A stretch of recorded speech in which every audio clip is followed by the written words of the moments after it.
नमस्कार मंडळी, कृषी दर्शन फोन इन लाईव्ह या कार्यक्रमात आपलं स्वागत. मंडळी, आपल्या भारत देशामध्ये कृषी मालाचं उत्पादन हे मोठ्या प्रमाणात होत असतं. कृषी मालाच्या उत्पादनामध्ये भारत देश नेहमीच आघाडीवरती राहिलेला आहे.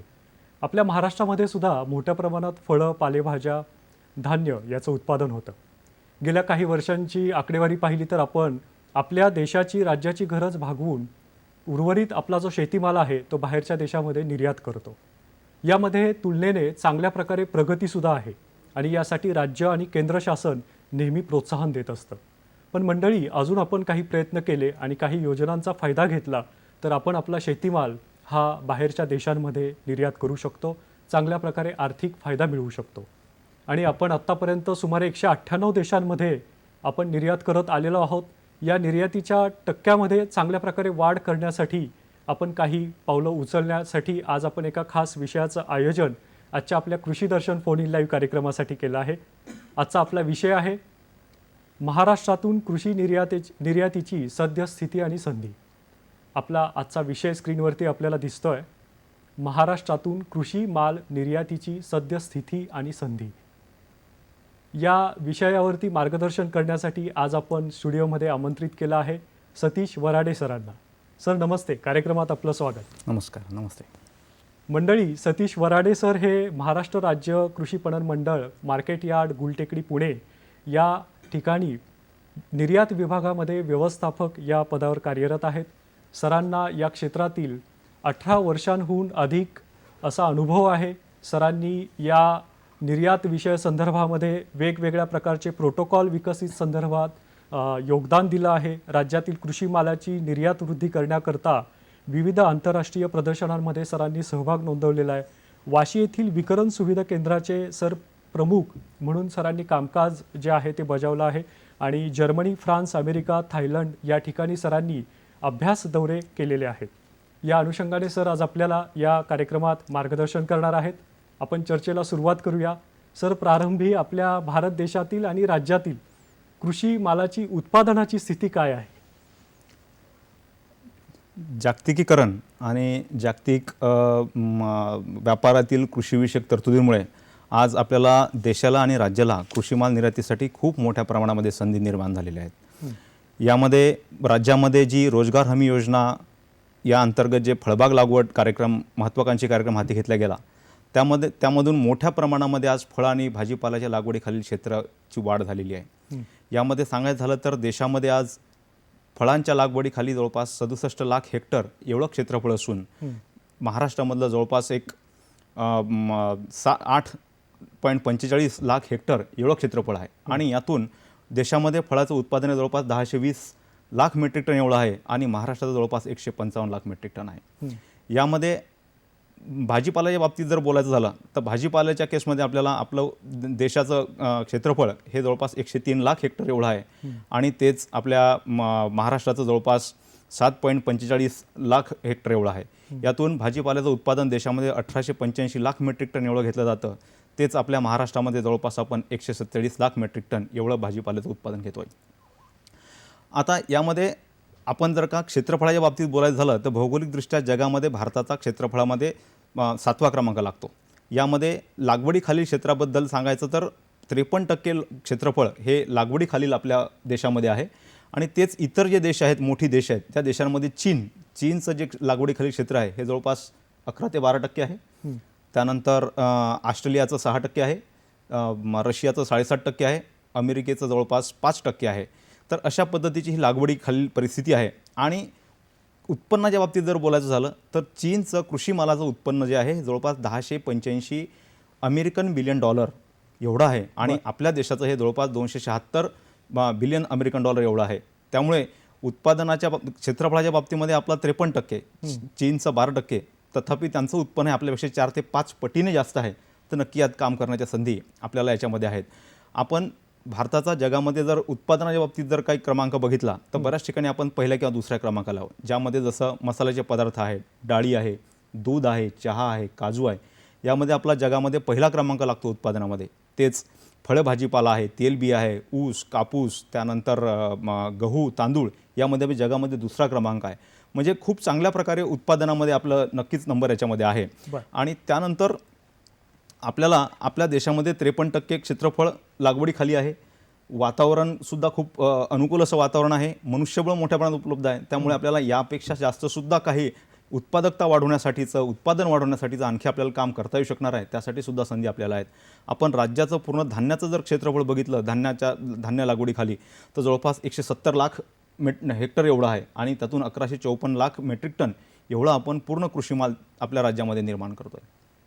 अच्छा, एकूणच जर ही आकडेवारी पाहिली तर आपण धान्य असेल, फळबागा असतील किंवा भाजीपाला असेल, या सगळ्यामध्ये अव्वल स्थानी आहोत उत्पादनामध्ये. बरोबर. खूप चांगल्या प्रकारचं उत्पादन महाराष्ट्रातून, देशातून या कृषी मालाचं होताना दिसून येत आहे. बरोबर. आता यामध्ये निर्यातीची सद्यस्थिती काय आहे आपण जाणून घेऊयात, पण आपण त्याआधी घेऊयात एक छोटीशी व्यावसायिक विश्रांती.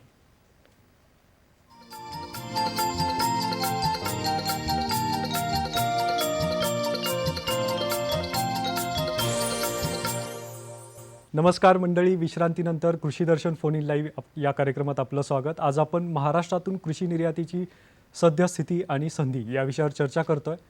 वराडे सर, आपल्याला यापूर्वी तुम्ही विश्रांतीपूर्वी सांगितलं की कृषी उत्पादन जे आहे महाराष्ट्रामध्ये, देशामध्ये, ते कशा पद्धतीने होत आहे, पण निर्याती संदर्भातील जर सद्यस्थितीचा आढावा घ्यायचा असेल तर तो कशा पद्धतीने आपल्याला सांगता येईल?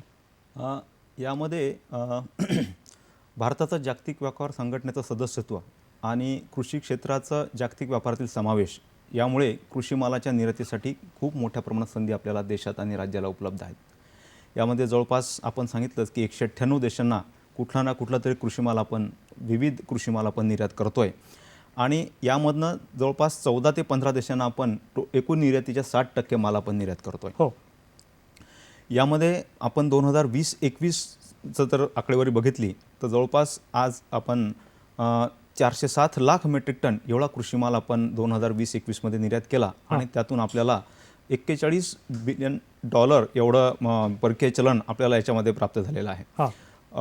या निर्यातीमध्ये हा निर्यात नक्की कुठल्या कुठल्या देशांना होते तर ही निर्यात प्रामुख्यानं मध्य पूर्व आशियाई देश आहे, त्यानंतर दक्षिण पूर्व आशियाई देश आहे, त्यानंतर युरोप आहे, आफ्रिका आहे.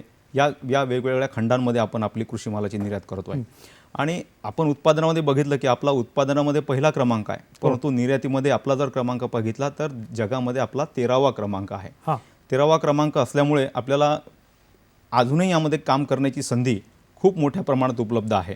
आणि आता आपण जर निर्यातीच्या बाबतीतला आकडेवारी जर बघितली तर एक ग्राफ आहे आपल्याकडे. हा ग्राफ मी आता स्क्रीनवर आपल्या समोर आहे. याच्यामध्ये लक्षात येईल की आपण 1991 पासून, जेव्हापासून आपण लिबरलायझेशन, प्रायव्हेटायझेशन आणि ग्लोबलायझेशन पॉलिसी आपल्या देशामध्ये अडॉप्ट केली आहे, तेव्हापासून खऱ्या अर्थानं कृषीमाल निर्यातीला सुरुवात झालेली आहे. ही निर्यात पुढे वाढत गेलेली आहे, ग्राफमध्ये दिसते आपल्याला. आणि ही निर्यात पुढे एक्सपोनेन्शियल पद्धती वाढलेली आहे. 2020-21 सर्वात हायेस्ट आपली निर्यात होती. जवळपास आपली आता लेटेस्ट निर्यात ही $41.25 बिलियन एवढ्या मोठ्या प्रमाणात आहे. कोरोनाचा काळ होता पण सुद्धा या कालावधीमध्ये आपली निर्यात वाढलेली आहे. हे नक्की एक भूषणावह आहे, म्हणायला हरकत नाही. आणि याच्यामधनं महाराष्ट्राचा पण शेअर खूप मोठ्या प्रमाणात आहे. आणि यानंतर पुढचा जो भाग जो आपल्या समोर मला ठेवासा वाटतो, जो एक ग्राफ आपल्या समोर मी आता पुन्हा आपल्या समोर ठेवतोय, याच्यामध्ये 1987-88 पासूनच्या निर्यातीचा हा आलेख आहे.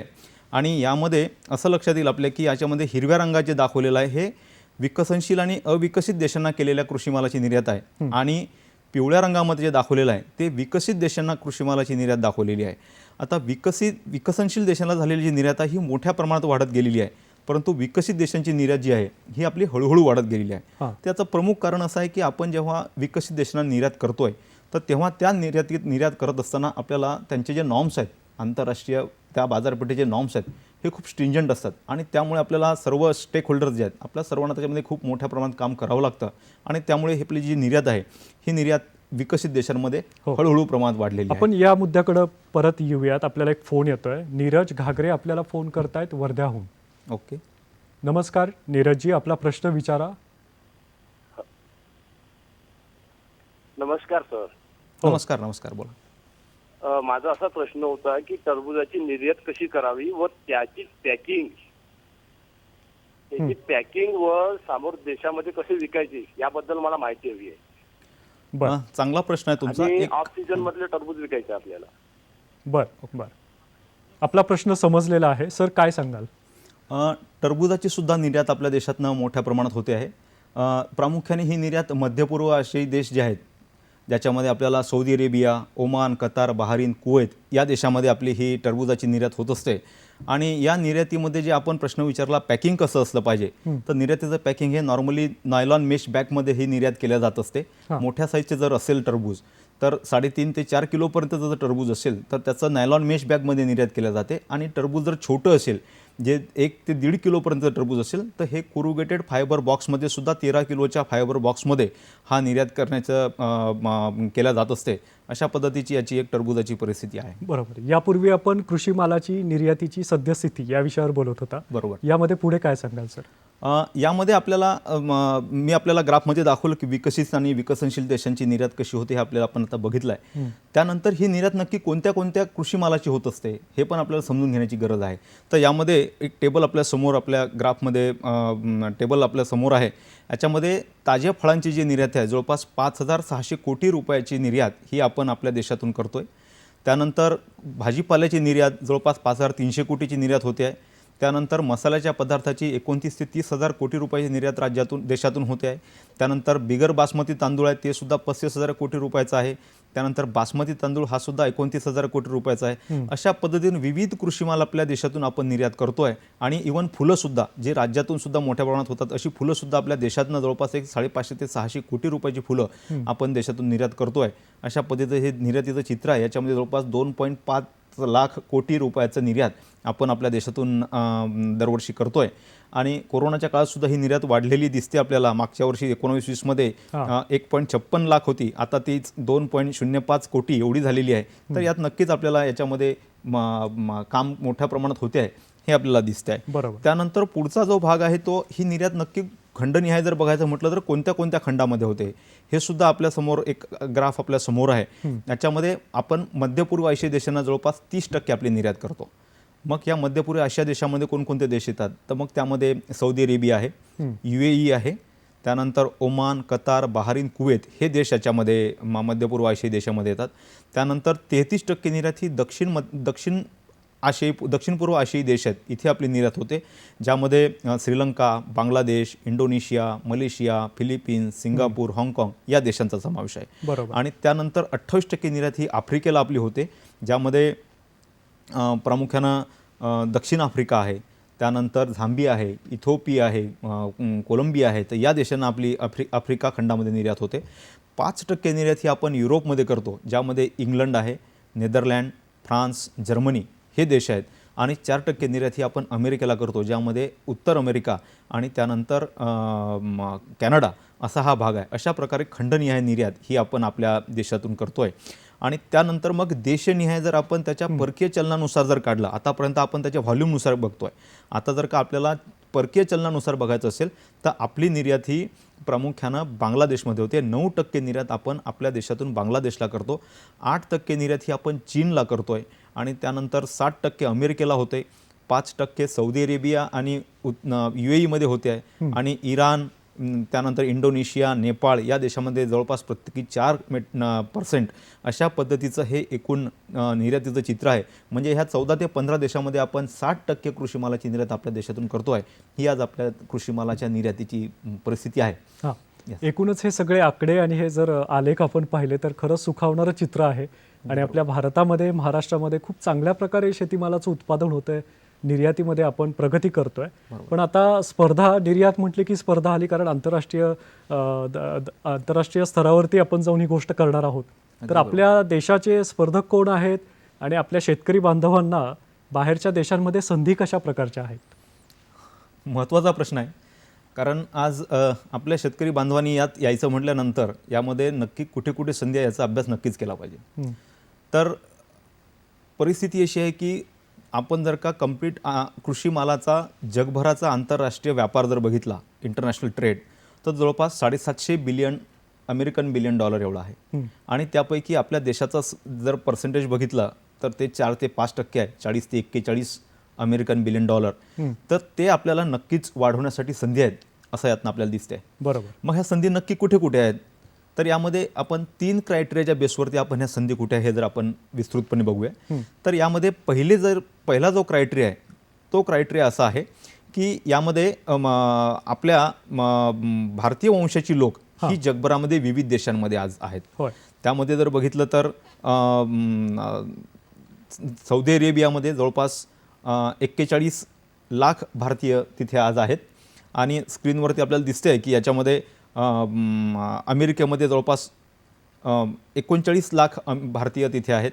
त्यानंतर 34 लाख जी आपली लोकसंख्या आहे UAE आहे, 29 लाख लोकसंख्या ही मलेशियामध्ये आहे आणि त्यानंतर इंग्लंडमध्ये 19 लाख आहे, कॅनडामध्ये 17 लाख लोकसंख्या आहे. तशी पूर्ण जगभरामध्ये भारतीय वंशाची जवळपास 2 कोटीपर्यंतची लोकसंख्या ही आपली परदेशात आहे आणि नक्कीच हा भारतीय ग्राहक आहे, हा आपला कृषीमाल नक्कीच त्या ठिकाणी आवडीने खाणार आहे.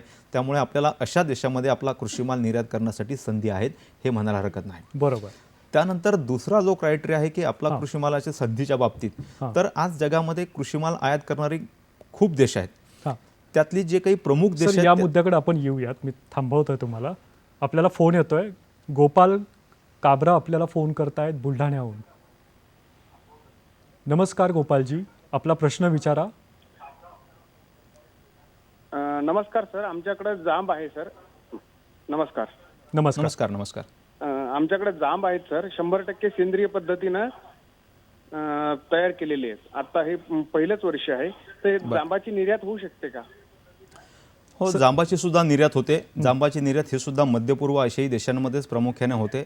याच्यामध्ये अर्का अनामिका आणि परभणी क्रांती या व्हेरायटीचे किंवा या वाणाचे जर आपले पेरू असतील तर त्याला त्यांचं निर्यात होण्यासाठी संधी आपल्यासाठी आहेत आणि पेरूसुद्धा निर्यात होतात. आपण दुबई, सौदी अरेबिया या देशामध्ये जिथे भारतीय वंशाची लोक आहेत ना, त्या देशामध्ये आपले पेरू आणि जांब जाऊ शकतात. बरोबर.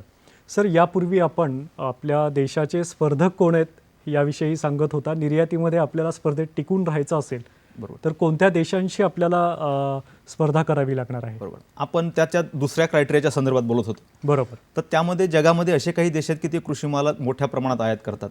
तर त्यामध्ये प्रामुख्यानं अमेरिका आहे, जर्मनी आहे, त्यानंतर पुढे चालून चीन आहे. चीनसुद्धा भारताच्या कृषीमालाचा आयातदारापैकी एक प्रमुख देश आहे. तिथे सुद्धा निर्यातीसाठी संधी आहेत. त्यानंतर इंग्लंड आहे, जपान आहे, आपल्याला स्क्रीनवर सुद्धा दिसेल याच्यामध्ये, नेदरलँड आहे, फ्रान्स आहे, कॅनडा, जपान, बेल्जियम हे देशसुद्धा जगातले प्रमुख कृषीमालाचे आयातदार देश आहेत.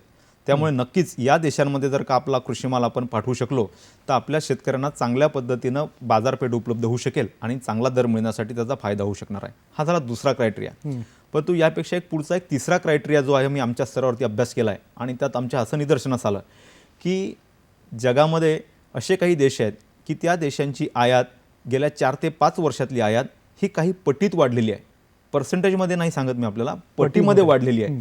ज्यामध्ये उदाहरणादाखल सांगायचं म्हटलं तर म्यानमारची गेल्या 5 वर्षातली आयात जर कृषीमालाची आयात बघितली तर 13 पटीने वाढलेली आहे. त्यानंतर व्हिएतनाम आहे, 6 पटीनं आयात वाढलेली आहे. त्यानंतर युगंडा आहे, लाओस आहे, किर्गिस्तान आहे, उझबेकिस्तान आहे, त्यानंतर अझरबैजानसारखे देश आहेत, बेलारस म्हणून एक देश आहे. आपल्याला बऱ्याच वेळा ही नावसुद्धा माहीत नाहीत, परंतु या देशाची कृषीमालाची आयात ही गेल्या काही वर्षामध्ये खूप मोठ्या पटीत वाढलेली आहे. त्यामुळे नक्की आपण त्या ठिकाणी निर्यात करण्यासाठी आपली संधी म्हणून जर बघितलं तर आपल्याला चांगल्या मार्केट उपलब्ध होऊ शकेल. बरोबर. त्यानंतर आपण दुसरा प्रश्न विचारला होता त्यासोबतच स्पर्धेच्या बाबतीमध्ये की आपल्या कृषीमालाची स्पर्धा कुठे कुठे आहेत. तर आपण दोन बाजारपेठा जर विचार केल्या त्याच्यामध्ये, तर पहिली बाजारपेठ युरोप, जी आज सर्वात शाश्वत आणि चांगला दर देणारी जगातली मोठी बाजारपेठ म्हणून ओळखल्या जाते.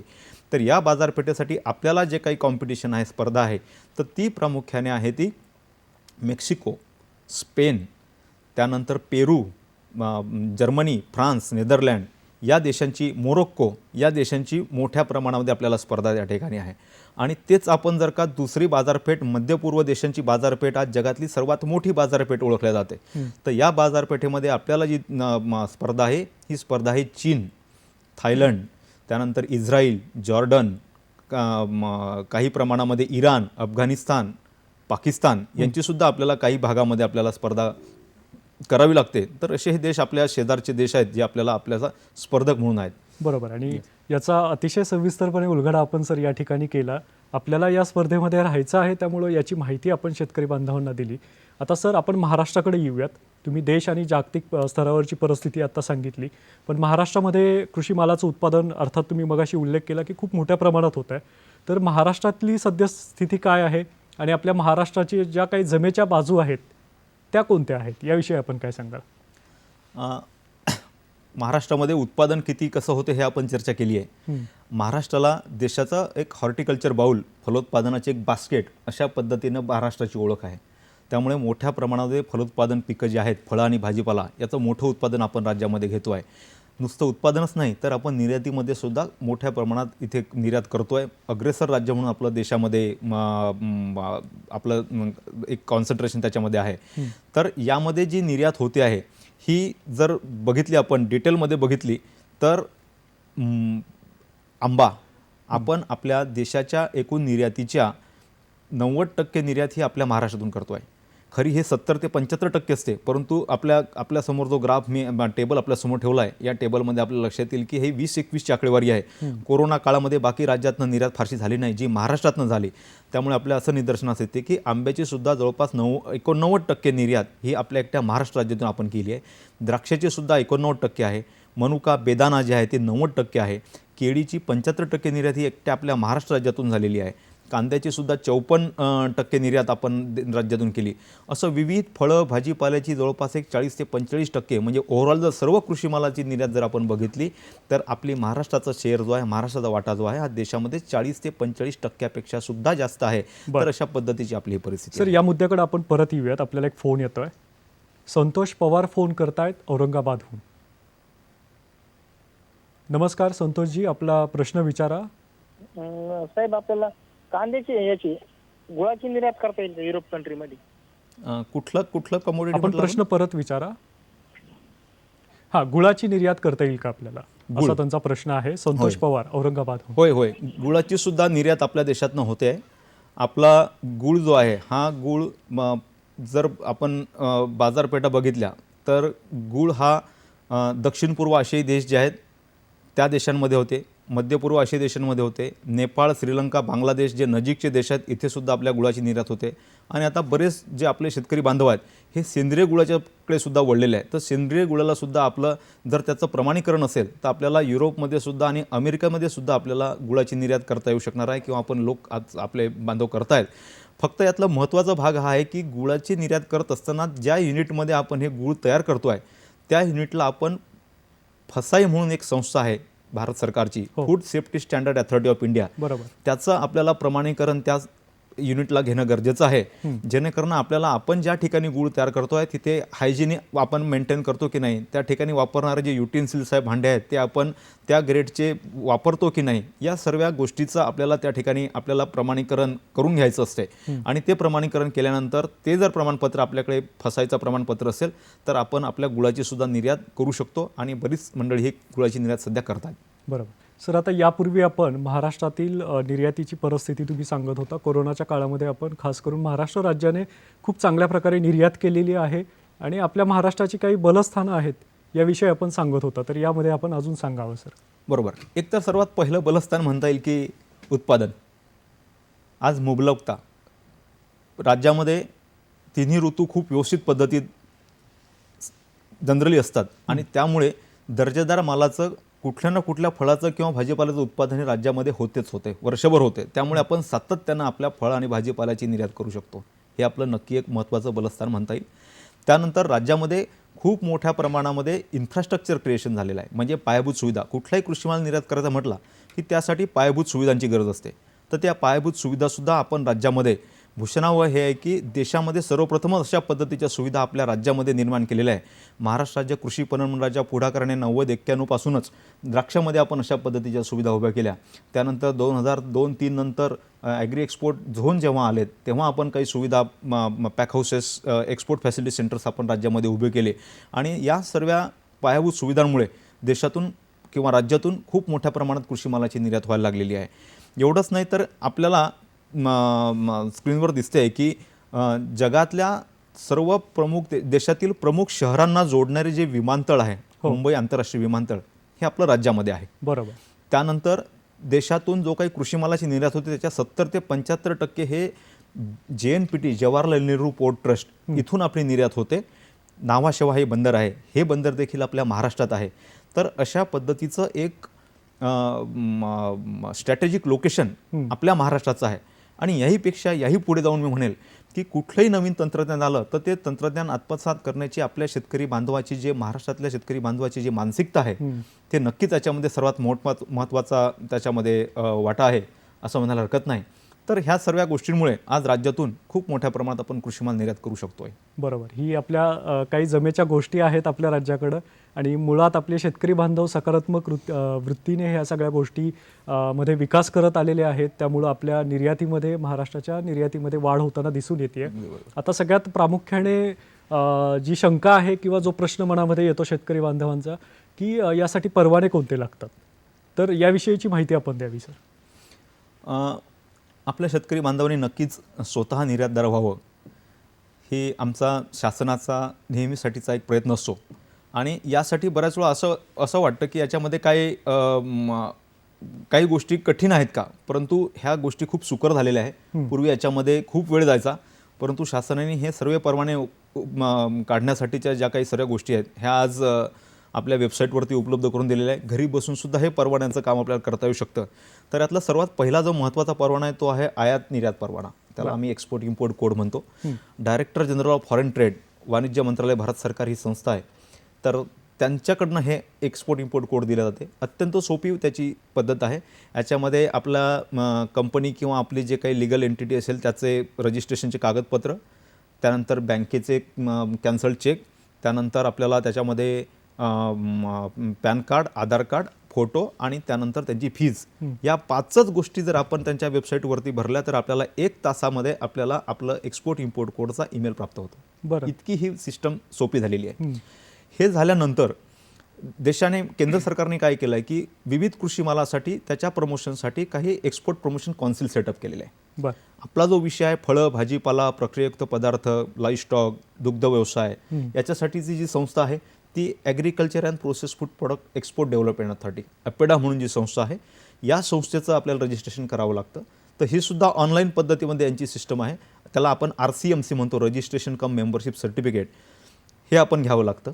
हे झाल्यानंतर मग पुढे आपल्याला आपलं जे ॲक्च्युअल जेव्हा आपण कन्साइनमेंट करणार असतो तेव्हा आपल्याला कस्टमसोबत आपलं रजिस्ट्रेशन करावं लागतं. त्याच्यामध्ये त्याला आईसगेट नावाची एक सॉफ्टवेअर सिस्टम आहे. त्याला इंडियन कस्टम्स इलेक्ट्रॉनिक गेटवे असं आपण म्हणतो. की निर्यात जेव्हा करतो तेव्हा विविध कागदपत्र त्याला लागतात. तर या कागदपत्राचं वन विंडो सिस्टममध्ये काम करण्याच्या अनुषंगानं कस्टमने खूप चांगल्या पद्धतीनं काम केलेलं आहे आणि हे आईसगेट वेबसाईट आपल्याला उपलब्ध करून दिलेली आहे. याचं आपल्याला रजिस्ट्रेशन करावं लागतं. आणि त्यानंतर जे आणखी महत्त्वाचं प्रमाणपत्र आपल्याला सर्टिफिकेशन लागतं ते लागतं NPPO, national plan protection organisation. हे कृषी विभाग भारत सरकारची संस्था आहे. आणि जेव्हा आपला कृषीमाल आपण परदेशात निर्यात करतो तेव्हा त्या कृषीमाल हा त्या देशाच्या काही निकषांनुसार आपण माल तिथे पाठवतो आहे. तर याबद्दलचं आपल्या वतीनं भारत सरकारचे अधिकारी हे प्रमाणित करून देतात.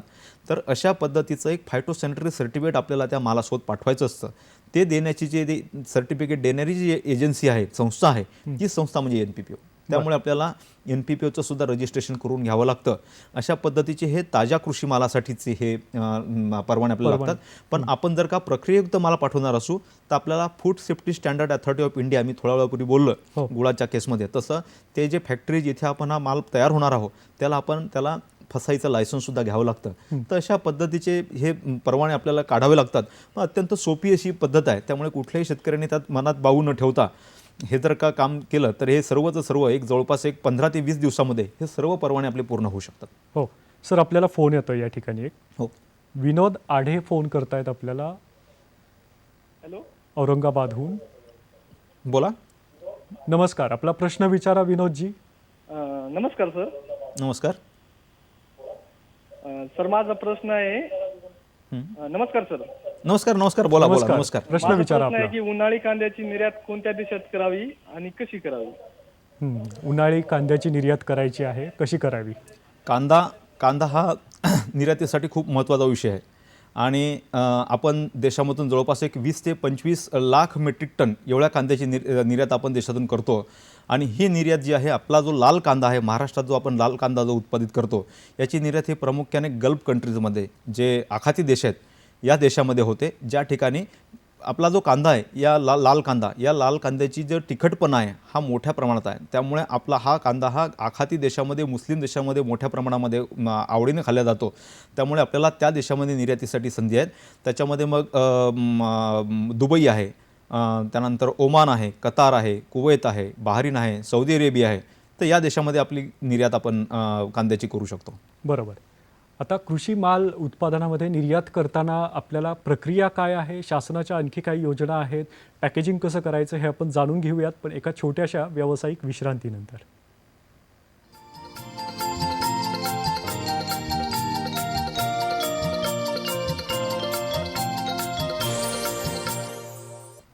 नमस्कार मंडळी, विश्रांतीनंतर कृषी दर्शन फोन इन लाईव्ह कार्यक्रमात आपलं स्वागत. निर्याती संदर्भातील चर्चा करतोय आपण. सर, आपण आता कृषी पणन मंडळात कार्यरत आहात, व्यवस्थापकीय या पदावरती. तर पणन मंडळ या संदर्भात कशा पद्धतीने काम करत आहे? कृषी पणन मंडळाचं त्याच्या स्थापनेपासूनच कृषी माल निर्यातीमध्ये एक मोठ्या प्रमाणाचं योगदान राहिलेलं आहे. यामध्ये एक 3-4 वेगळ्या फ्रंटवरती आपण कृषी माल निर्यात वृद्धीसाठी काम करतो. यातला सर्वात पहिला जो पार्ट आहे तो आहे कॅपॅसिटी बिल्डिंग, क्षमता वृद्धी. मग त्यामध्ये शेतकऱ्यांची असेल, अधिकाऱ्यांची असेल, अशा पद्धतीचं आपण काम करतो. यामध्ये जेव्हा 2002-03 मध्ये भारत सरकारने जेव्हा ॲग्री एक्सपोर्ट झोन्स डिक्लेअर केले, तेव्हा ते ॲग्री एक्सपोर्ट झोन्समध्ये 6 कमोडिटीसाठीचे ॲग्री एक्सपोर्ट झोन्स हे कृषी पणन मंडळाकडे नोडल एजन्सी म्हणून दिले गेले. तर त्यावेळी आपण शेतकऱ्यांना गाव स्तरावरती प्रशिक्षण दिलं. सुमारे 50,000 शेतकऱ्यांना आपण त्यावेळी प्रशिक्षण दिलं आहे. मग ते निर्यात कशी असली पाहिजे, निर्यातीसाठी मालाची गुणवत्ता कशी असली पाहिजे, निर्यात कशी करतात, या पद्धतीचं आपल्याला त्याच्यामध्ये आपण गायडन्स केलेलं आहे. त्यानंतर कमोडिटी स्पेसिफिक काही संत्रा असेल, डाळिंब असेल, केळी आहे, याबद्दलचे आपण काही कमोडिटी स्पेसिफिक ट्रेनिंग प्रोग्राम आपण यावेळी घेतले आणि शेतकऱ्यांना त्यात ट्रेनिंग दिलेलं आहे. त्यानंतर कृषी पणन मंडळामार्फत आपण एक हॉर्टिकल्चर एक्सपोर्ट ट्रेनिंग कोर्स चालवतो. आज मोठ्या प्रमाणामध्ये कृषी मालाच्या संधी उपलब्ध आहे, परंतु याच्यामध्ये निर्यातदार खूप कमी आहे. आणि हे जे निर्यातदार आहेत, हे सर्व निर्यातदार प्रामुख्यानं खाजगी निर्यातदार आहेत. त्यामुळे शेतकऱ्यांनी यामध्ये यावं, या अनुषंगानं आपण प्रत्येक महिन्यामध्ये शेवटच्या आठवड्यामध्ये हा कोर्स आयोजित करत असतो. 5 दिवसाचा हा निवासी अभ्यासक्रम आहे आणि याच्यामध्ये आपण जवळपास 20 ते 21 सेशन्स याच्यामध्ये कव्हर करतो, ज्यामध्ये शासकीय यंत्रणेचा सहभाग काय, याच्यामध्ये निर्यातीच्या संधी कुठे कुठे आहेत, कागदपत्र काय काय असायला लागतात, बँकेचा कशा पद्धतीत सहभाग असला पाहिजे, विमा काय आहे, वेगवेगळ्या देशांचे मानकं काय आहेत, त्याच्यासाठी काय स्पेशल फॅसिलिटीज लागतात, या सर्व गोष्टीचं आपण ट्रेनिंग याच्यामध्ये देतो. असा हा 5 दिवसाचा आपला एक हॉर्टिकल्चर एक्सपोर्ट ट्रेनिंग कोर्स आहे. त्यानंतर पुढचा जो भाग आहे तो पायाभूत सुविधांचा. मी आपल्याला आता बोललो की पायाभूत सुविधा, कृषी माल निर्यात म्हटलं की त्यामध्ये पायाभूत सुविधांचं खूप मोठ्या प्रमाणामध्ये महत्त्व आहे. तर अशा पद्धतीच्या पायाभूत सुविधा उभे करण्याचं काम देखील कृषी पणन मंडळाने देशात सर्वप्रथमच पणन मंडळाने केलं आहे.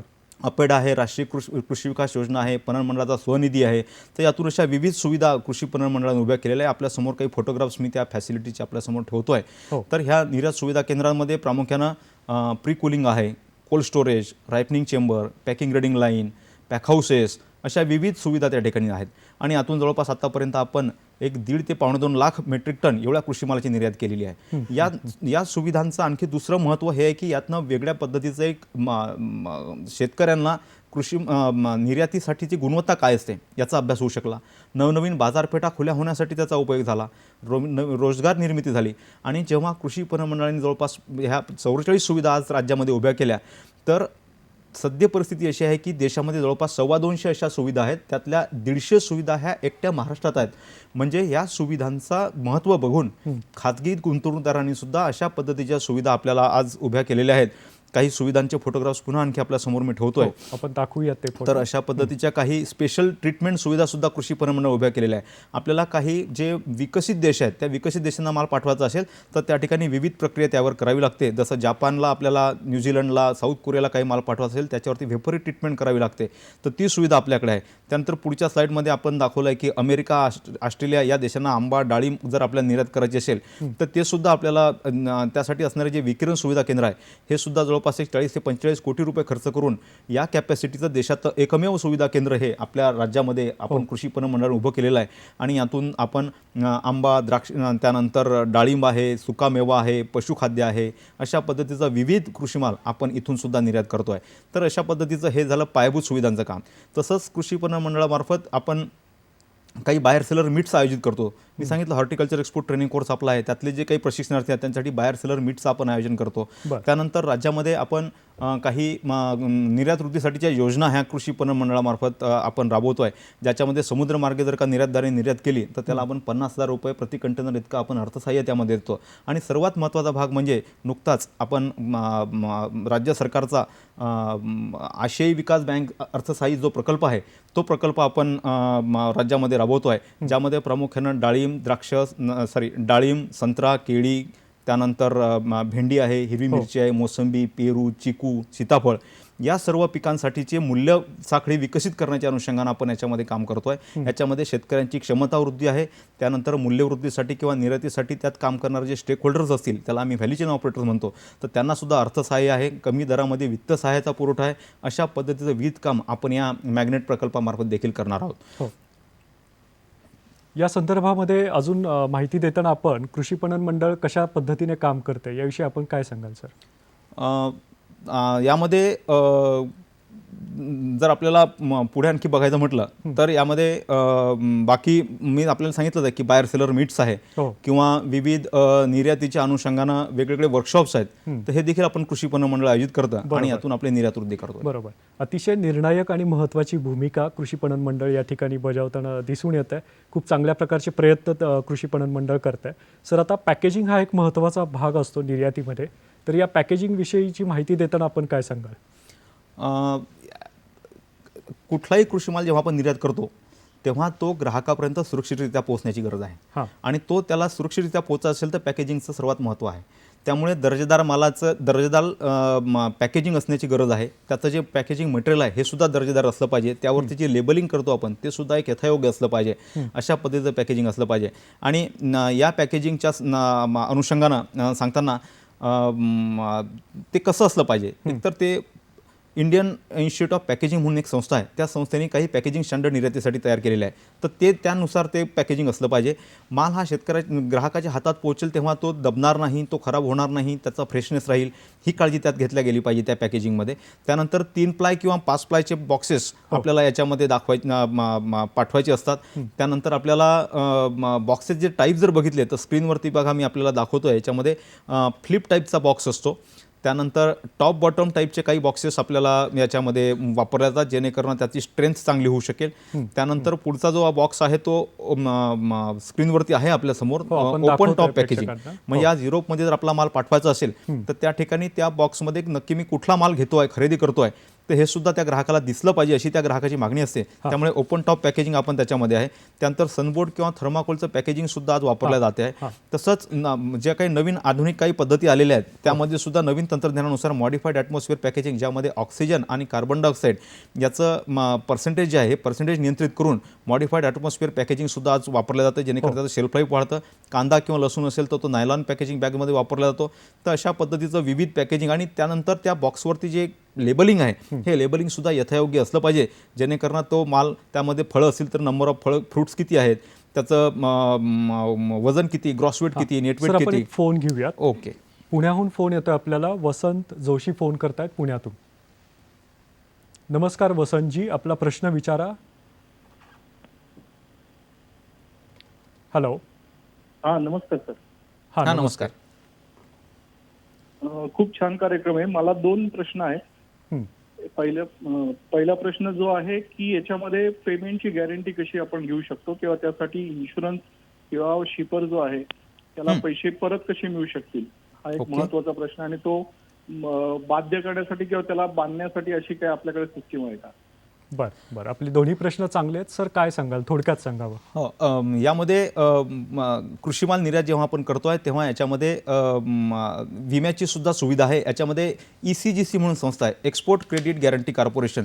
ही भारत सरकारची वाणिज्य मंत्रालय फायनान्स मिनिस्ट्रीची संस्था आहे आणि या संस्थेकडे जर आपण आपलं विमा काढला तर आपल्याला आपल्या ज्या मालाचा जो परतावा आहे हा परतावा मिळण्यासाठीचं एक ॲश्युरन्स आपल्याला याच्यामध्ये प्राप्त होऊ शकते. त्यामुळे ECGCचं आपण कव्हरेज त्याच्यामध्ये घेतलं पाहिजे. बरोबर. आणि दुसरं जे आहे ते पैसे येण्याच्या संदर्भामधलं दुसरं जे आपण विचारलं की याच्यामध्ये पैसे येण्यासाठी काय आपल्याला करता येऊ शकते याच्यामध्ये, तर प्रामुख्याने याच्यामध्ये एक नवीन कॉन्सेप्ट याच्यामध्ये आहे की LC त्याला म्हणतो, लेटर ऑफ क्रेडिट. म्हणजे इम्पोर्टरच्या बँकेने एक्सपोर्टरच्या बँकेला दिलेली बँक गॅरंटी. त्यामुळे माल पाठवत असताना त्या अगोदर ॲग्रीमेंट करत असताना आपण त्याच्यामध्ये LCच्या पद्धतीनं जर आपण काम केलं तर आपल्याला पैसे परतावा मिळण्याची नक्कीच काही अडचण येणार नाही असं मला वाटते. बरोबर सर. आता पॅकेजिंगबद्दलची माहिती आपण दिली, पण याचबरोबर पॅक हाऊससुद्धा तितकेच महत्त्वाचे असतात निर्यातीमध्ये.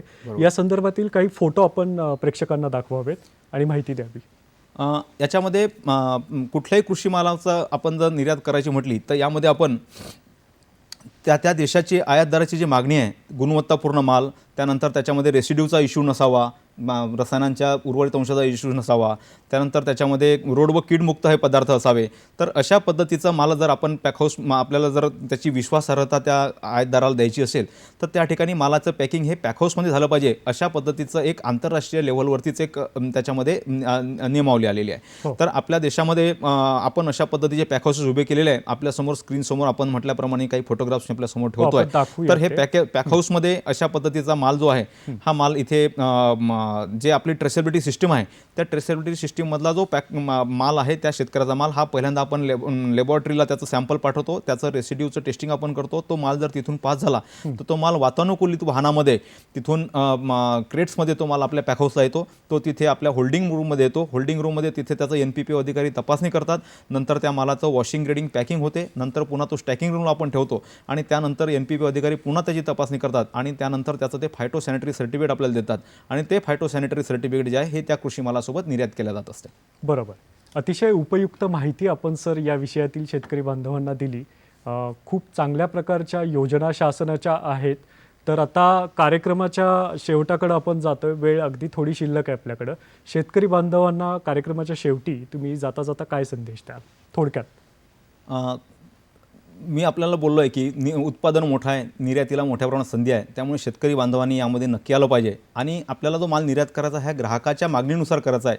त्यामुळे आज आंतरराष्ट्रीय बाजारपेठेमध्ये कोणत्या वाहनाची गरज आहे, त्याची गुणवत्ता कशी असली पाहिजे, त्याची सुगीपूर्व व्यवस्थापन कसं करायचं आहे, या सर्व गोष्टीचा आपण शेतकरी बांधवांनी त्याचा अभ्यास केला पाहिजे. त्यानंतर पुढचा जो भाग आहे तो आपल्याला रोग आणि कीडमुक्त असा आपल्याला माल पाठवायचा आहे. त्यामुळे त्याचं शेतामध्येच प्राथमिक अवस्थेतच त्याचं निर्मूलन करण्याच्या अनुषंगाने आपण एकात्मिक कीड व रोग नियंत्रण आपण त्या ठिकाणी केलं पाहिजे. त्यानंतर विकसित देशांना किंवा युरोपियन देशांना माल पाठवायचा असेल तर त्या ठिकाणी आपल्याला त्या मालामध्ये उर्वरित अंश नाहीत, रसायनांचे उर्वरित अंश नाहीत हे आपल्याला त्याच्यामध्ये आपल्याला त्याला सांगायचं असतं किंवा ते आपल्याला प्रमाणित करून द्यायचं असतं. त्यामुळे तो त्यांच्या विहित मर्यादेत असावं या अनुषंगानं त्याची मर्यादा काय आहेत ह्या मर्यादा आपण समजून घेतल्या पाहिजे.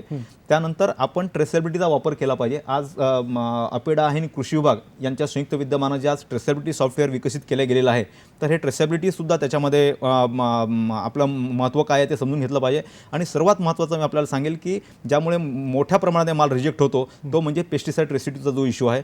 त्यामुळे हार्वेस्टिंगच्या तुमच्या काढणीच्या 2 ते 3 आठवड्यात नंतर तुम्ही कधीही कुठलीही फवारणी करू नका. जे त्या फळामध्ये किंवा त्या भाजीमध्ये राहण्याची शक्यता असते, माल रिजेक्शन होऊ शकतो. त्यामुळे शेतकरी बांधवांनी याही पुढे जाऊन आपण हे एकट्या दुकट्याने न करता हे जर का आपण ग्रुपमध्ये आलो, एकत्र आलो, फार्मर प्रोड्युसर कंपनी सेटअप केली तर आपण आपला चांगल्या पद्धतीनं माल पाठवू शकू, एकाच गुणवत्तेचा माल वर्षभर सातत्यानं निर्यात करू शकू. त्यामुळे आपल्याला एकत्र येऊन आपल्याला हे काम करण्याची गरज आहे. बरोबर. आपल्याला एकत्र येऊन शेतकरी बांधवांनो या निर्यात क्षेत्रासंदर्भातील काम करण्याची गरज आहे. महत्त्वाचा संदेश सरांनी दिला आहे. पेस्टिसाईडचा वापर नियंत्रणात करा, ट्रेसेबिलिटीचा वापर करा आणि आपला जो शेतमाल आहे तो निर्यात करण्यासाठी आपण प्रयत्नशील राहा, हा संदेश सरांनी या कार्यक्रमातून दिला. बराडे सर, आज तुम्ही कार्यक्रमात सहभागी झाला, शेतकरी बांधवांना सखोल मार्गदर्शन केलं, त्याबद्दल मुंबई दूरदर्शनच्या वतीने आपले आभार आणि आपल्याला भावी वाटचालीसाठी शुभेच्छा. धन्यवाद.